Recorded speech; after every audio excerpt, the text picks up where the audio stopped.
All right. This video is for lesson 2.7, day 1, elements of the human body. Task 2, element scrapbook. All right, so it's asking you to choose 3 and make a digital scrapbook about 3 of the elements listed below. Each page needs to have the element's name and its chemical symbol, its use in the body, a picture of food where the nutrient can be found, what happens if a person gets too much or too little of the nutrient, and we're going to choose 3 of these. So it says a template is provided, but feel free to change the background color, the font, and the size. There is an example done for you, so that doesn't count as one of them. You've got to choose 3 more. Okay, so I did iron for you. To edit these things, you just double click on it or click the button, click edit. And you can see this finished one has all of the requirements that are necessary. Iron, it's used in the blood. Here's a food containing iron. Here's what happens to your body if you have too much or too little. So I get all of the things that are asked on the checklist here to make sure you get in. So to do this, if you want to do calcium, you're going to really have to have a couple tabs open. I already gave you the first 2 things, the element's name and its chemical symbol. But from there, you need to, first thing have is its use in the body. So if you don't know what calcium is used for in the body, you want to look it up. So you get a new tab open. How is calcium used in the body? Just do a Google search for it.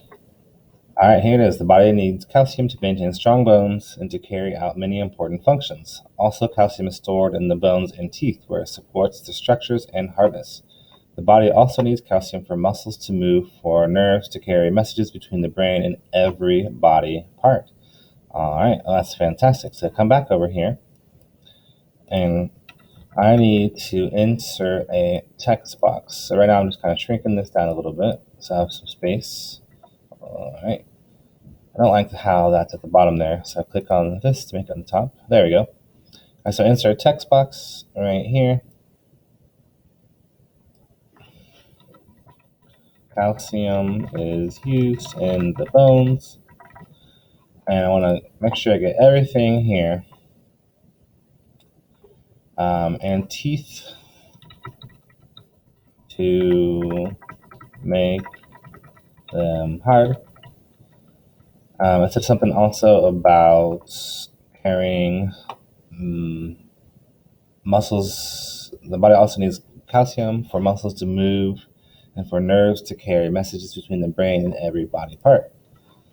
So it helps muscles move and helps the nerves send messages to the entire body. All right, and this is a little bit big, so I'm going to shrink this down a little bit, change the size.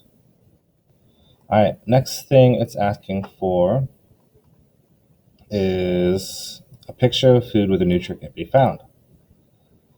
All right, so we got another tab open here. House foods that include calcium. Milk, cheese, and other dairy. So I'll click on the images here. Perfect. Look at this. All of these things have calcium. 10 calcium-rich foods. So I'm just going to right-click this and click Copy Image. Come back here, edit my calcium drawing. And I'm going to paste this image in. Right-click and just click Paste. All right, this is going to be a little too big, so I'm going to shrink it down to the size. And put another text box here. Food with calcium. All right, perfect. Now, you might have been looking at my example a minute ago and wondering how I inserted some text boxes, or how I had the lines with text boxes. So I can do that pretty easily. If I come up here, and it's not the fill color, it's a border color, I could change that to black. If I want to change the fill color, I could. Whatever you want. I think I'm just gonna keep it transparent for now. Oh, gradient's kind of cool if you like. See how nice that looks? Yeah. So do whatever, floats your boat.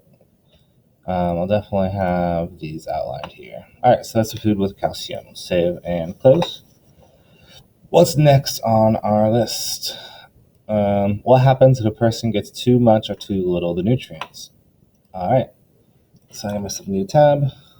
What happens if a person gets too much calcium? Hypercalcemia is a condition in which the calcium level in your blood is above normal. Too much calcium in your blood can weaken your bones, create kidney stones, and interfere with how your heart and brain work.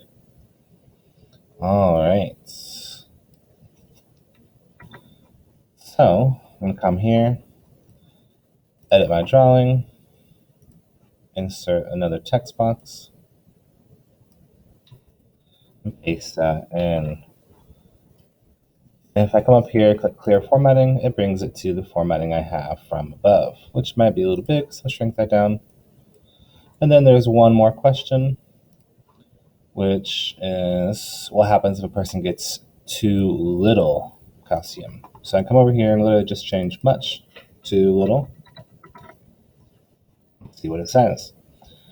Your body doesn't get enough calcium and vitamin D to support important functions. It takes calcium from your bones.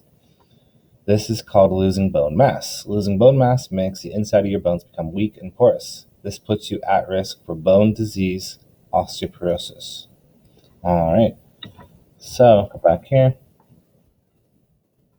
edit my drawing, insert another text box, paste it in.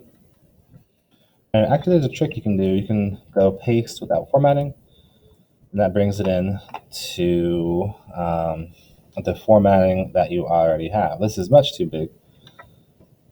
So I'm gonna shrink this down a little bit, maybe shrink this one down a little, so they can both fit here. And that's really all that you're gonna do. So let me make my border nice here, so it's nice and segmented off. You save and close. If this ever doesn't quite work, you can make it a little bigger, a little smaller, make it look a little nicer. That's essentially what you need to do. Now, you can use the ideas I got from calcium here, but you have to do a total of 3. If you don't like phosphorus or sodium, potassium, iodine, you can come down here. You have a few more choices. I think copper might be kind of interesting to learn about. Zinc definitely is cool. Never even heard of molybdenum. So definitely want to do some things about that. Your extension is optional, but here's the pages from the book, so you don't have to go look it up or have your book with you. And I haven't talked about this yet, but all the instructions are here. You just read this paragraph and fill in these things. If you can't find information from the paragraph, you can look it up on the World Wide Web. All right, email your science teacher if you have any questions. Hopefully this helps you with this part of the assignment. And hope you enjoyed.